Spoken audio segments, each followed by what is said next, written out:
प्रधानमंत्री बिहार के काराकाट में थे। काराकाट की रैली में पीएम ने ऑपरेशन सिंदूर का जिक्र किया। पीएम ने कहा कि पहलगाम हमले के बाद उन्होंने बिहार में प्रण लिया था, जिसे पूरा किया गया। उन्होंने कहा कि प्राण जाए पर वचन न जाए। पीएम ने रैली में कहा कि आतंकियों को मिट्टी में मिलाने का प्रण पूरा करने के बाद आज वो फिर बिहार पहुंचे।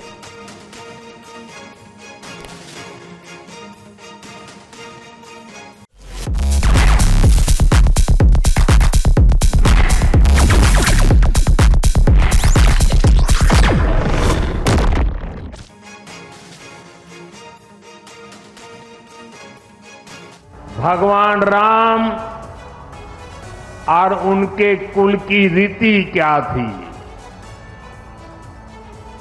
प्राण जाए पर वचन न जाई।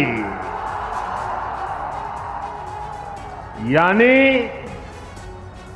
जो वचन एक बार दे दिया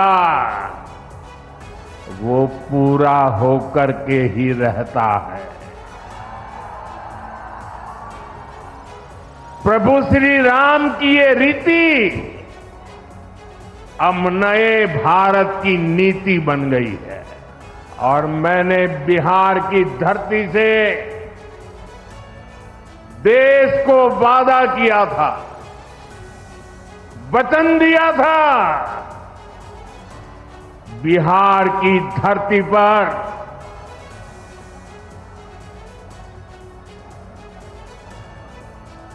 आंख में आंख मिलाकर हमने कह दिया था,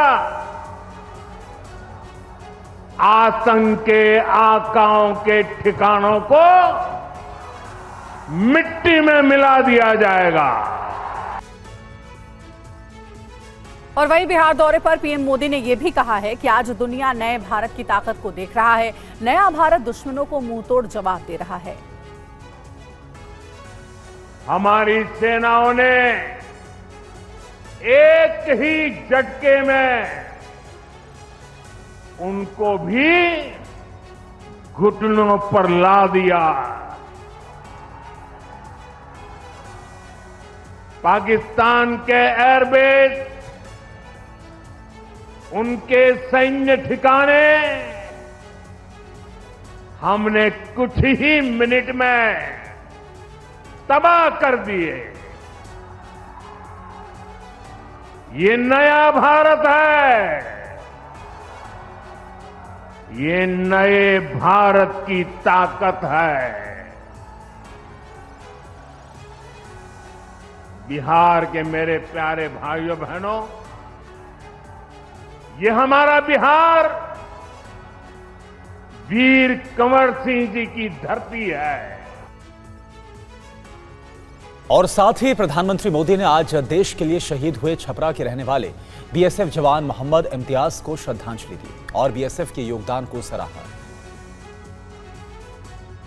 मातृभूमि के सेवा का पवित्र कर्तव्य निभाते हुए 10 मई को सीमा पर बीएसएफ सब इंस्पेक्टर इम्तियाज शहीद हो गए थे।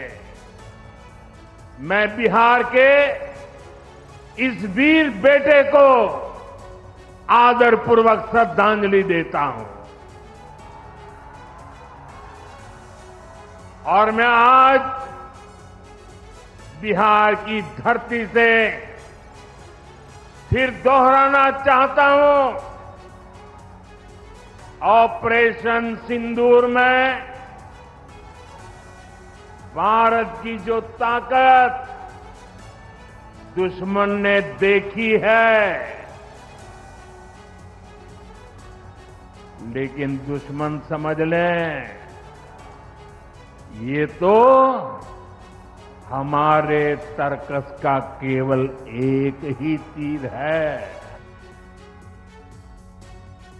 और रक्षा मंत्री राजनाथ सिंह ने पाकिस्तान को चेतावनी दी है कि भारत अब आतंकवाद सहन नहीं करता, सीधा जवाब देता है। रक्षा मंत्री ने गोवा में आईएनएस विक्रांत पर आयोजित एक कार्यक्रम में 9 सैनिकों को संबोधित करते हुए ये बात कही। पहलगाम में हुए कायराना आतंकी हमले के बाद जब भारत ने ऑपरेशन सिंदूर प्रारंभ किया तो हमारी आर्म्ड फोर्सेज ने जिस गति, गहराई और स्पष्टता के साथ कार्रवाई की, मैं मानता हूं वह अपने में अद्भुत था, वह बेमिसाल था। उसने न केवल आतंकवादियों की बल्कि उन्हें पालने पोसने वाले सरपरस्तों को भी स्पष्ट संदेश दे दिया है कि भारत अब सहन नहीं करता है, भारत अब सीधा जवाब देता है। साथियों, जब कुछ ही समय में हमने पाकिस्तान के आतंकी अड्डे और उसके इरादों को ध्वस्त कर दिया, हमारा प्रहार इतना तगड़ा था कि पाकिस्तान पूरी दुनिया से भारत को रोकने की गुहार लगाने लगा था। अंत में हमने अपनी शर्तों पर, और मैं फिर दोहरा रहा हूं, हमने अपनी कंडीशंस पर और अपने मिलिट्री एक्शंस को रोका है। और जम्मू कश्मीर के दौरे के दूसरे दिन गृह मंत्री अमित शाह ने आज पुंछ में पाकिस्तान की गोलीबारी में प्रभावित परिवारों से मुलाकात भी की। उन्होंने पीड़ित परिवार के सदस्यों को नौकरी के नियुक्ति पत्र बांटे। पुंछ में शायद आजादी के बाद पहली बार गोलीबारी, मगर पुंछ के साथ साथ सभी जगह पे रिहायशी इलाकों पर, गुरुद्वारों पर, मंदिरों पर, मदरसों पर गोलीबारी करने का काम पाकिस्तान ने किया और आज पूरी दुनिया पाकिस्तान के हमले की घोर निंदा करती। और जब पाकिस्तान ने हमारे रिहायशी इलाकों पर, नागरिकों पर, निहत्थे नागरिकों पर हमला किया, तब भारतीय सेना ने इसका भी सटीक जवाब दिया और उनके 9 हवाई अड्डों को, उनकी मारक क्षमता को क्षतिग्रस्त कर एक मजबूत जवाब दिया, जिसके कारण उनको समझौते के लिए आगे आना पड़ा। ऑपरेशन सिंदूर पर सियासी घमासान जारी है। कांग्रेस ने सिंदूर को लेकर सवाल उठाए हैं। कांग्रेस प्रवक्ता सुप्रिया श्रीनेत ने आज पूछा है कि बीजेपी वाले सिंदूर लेकर क्यों आएंगे। उधर बीजेपी ने विपक्ष पर जोरदार हमला बोला है। संबित पात्रा ने प्रेस कॉन्फ्रेंस कर आरोप लगाया है कि ऑपरेशन सिंदूर से सबूत गैंग खुश नहीं है। एक ब्याहता हूं तो एक बात तो अच्छी तरह से जानती हूं कि औरत अपनी मांग में सिर्फ अपने पति के नाम का सिंदूर भरती है, क्योंकि वो सुहाग की निशानी होता है, सौभाग्य की निशानी है। किसी भी ऐरे गहरे नत्थु खेरे का दिया हुआ सिंदूर थोड़ी मांग में भर लेंगी हिंदुस्तान की ब्याहताएं। और कौन है ये लोग जो सिंदूर लेकर आएंगे? किसको दी है जिम्मेदारी मोदी जी ने? जब सिंदूर का मान ना रखने वाले सिंदूर को तो बख्श देते, उसका भी माहौल बना डाला। कांग्रेस जिन्होंने आरंभ में तो कहा कि हम देश के साथ खड़े हैं, हम सरकार के साथ खड़े हैं, मगर कदाचित एक दिन भी ये सरकार के साथ और हिंदुस्तान के साथ, भारत के साथ खड़े नहीं थे। प्रथम दिन से ही, डे 1 से राहुल गांधी, जयराम रमेश और तमाम उनके लोग, रॉबर्ट वाड्रा से शुरू करके तमाम कांग्रेस पार्टी के नेतृत्व ने भारत के सेना, भारत के शौर्य पर सवाल उठाया है और ये सबूत गैंग खुश नहीं है। इधर ऑपरेशन सिंदूर की अगर बात करें तो इसके बाद से भारत के खिलाफ जासूसी करने वाले आरोपियों की गिरफ्तारी भी जारी है। 3 राज्यों की पुलिस ने 4 जासूसों को गिरफ्तार किया है। दिल्ली से जासूसी कांड में गिरफ्तार कासिम से पुलिस को चौंकाने वाली जानकारी मिली है। पुलिस को उसने बताया कि लाहौर में 3 आईएसआई अधिकारियों ने उसे आर्मी कैंप में ट्रेनिंग दी थी। ट्रेनिंग देने वाले 2 आईएसआई अधिकारियों के नाम भी उसने बताए हैं। इनमें एक का कोड नेम शाहजी और दूसरे का ताऊजी था। इन दोनों ने कासिम को ट्रेनिंग दी थी, जबकि एक आईएसआई अधिकारी की पहचान वकास के तौर पर हुई है। महाराष्ट्र एटीएस ने एक 27 वर्षीय जूनियर इंजीनियर रविंद्र वर्मा को गिरफ्तार किया है। आरोपी ठाणे में किराए के मकान में रहता था और मुंबई की एक निजी कंपनी में काम करता था। एटीएस के मुताबिक आरोपी को एक पाकिस्तानी खुफिया एजेंट ने हनी ट्रैप में फंसाकर सोशल मीडिया के माध्यम से गोपनीय जानकारी हासिल की थी। एटीएस को इसके बारे में जानकारी मिली और इसके बाद उसे गिरफ्तार कर लिया गया। वहीं राजस्थान के सरहदी जिले से सुरक्षा एजेंसियों ने एक सरकारी कर्मचारी को हिरासत में लिया। सोर्सेस की माने तो जैसलमेर के रोजगार कार्यालय में कार्यरत शकूर खान, जो कभी कांग्रेस सरकार के पूर्व मंत्री सालेह मोहम्मद के निजी सचिव रह चुके थे, उसे सुरक्षा एजेंसियों की संयुक्त टीम ने कार्रवाई करते हुए हिरासत में लिया।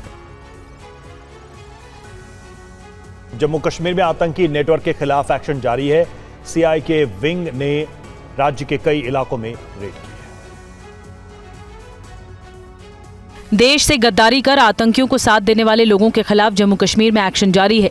जम्मू कश्मीर पुलिस की काउंटर इंटेलिजेंस कश्मीर यानी सीआईके के यूनिट ने कश्मीर घाटी में कई स्थानों पर रेड मारी है।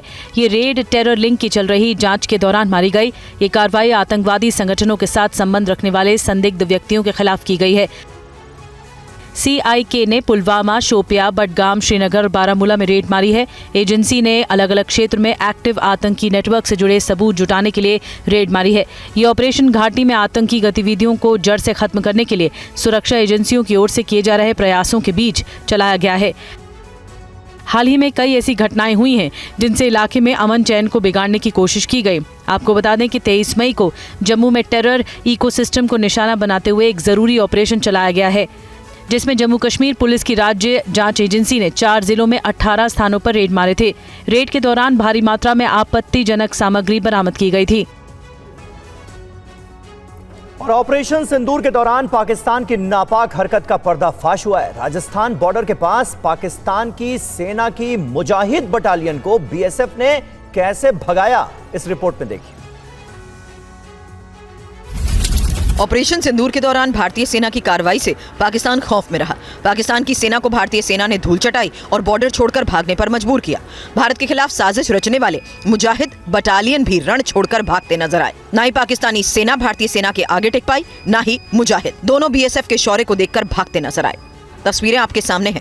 पाकिस्तानी मुजाहिद बटालियन कैसे भारतीय सेना को देखते ही भागने लगी। डरपोक पाकिस्तानियों को इन 2 तस्वीरों में देखिए। एक वीडियो में मुजाहिद बटालियन के जवान टावर पर चढ़कर भारतीय सीमा में झांक रहे हैं। दूसरे वीडियो में सिर पर खाट लेकर भागते नजर आ रहे हैं। वहीं अजरबैजान में पाकिस्तानी पीएम शहबाज ने सच कबूलते हुए कहा कि पाकिस्तान सेना से पहले भारत ने हमला किया। भुवनेश्वर में 7 ठिकानों पर विजिलेंस का छापा पड़ा है। चीफ इंजीनियर बैकुंठ नाथ सारंगी के ठिकाने पर रेड हुई है। भुवनेश्वर के फ्लैट से 1 करोड़ रुपए बरामद किए गए हैं और अंगुल के फ्लैट से भी 1 करोड़ रुपए बरामद किए गए हैं। वहीं विजिलेंस के अफसर नोट गिनने में लगे हुए हैं।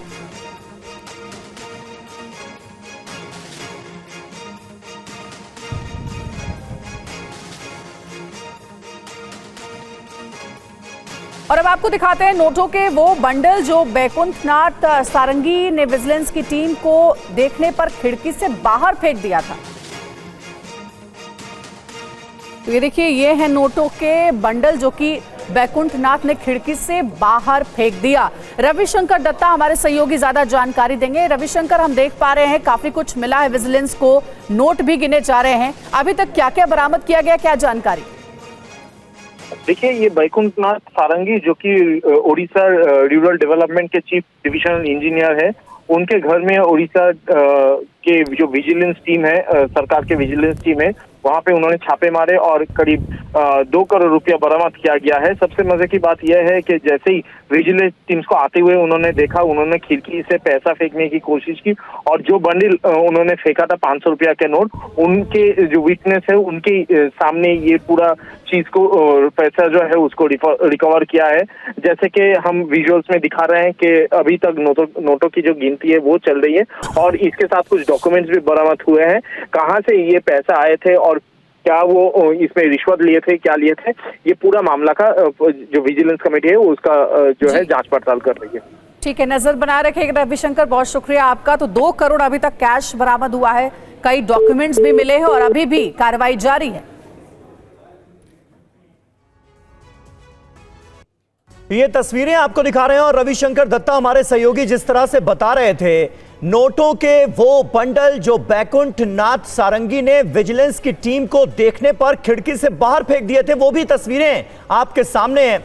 और एक एक करके आप देखिए जिस तरह से नोटों के बंडल रखे जा रहे हैं, काउंटिंग चल रही है, कितने पैसे, कितना काला धन बरामद हुआ है। 7 ठिकानों पर छापेमारी और जैसे ही ये पता चला कि विजिलेंस टीम बाहर है तो नोटों के बंडल बैकुंठ नाथ सारंगी ने बाहर फेंकने शुरू कर दिए। ये देखिए तस्वीरें अब सामने आने लगी हैं एक एक करके।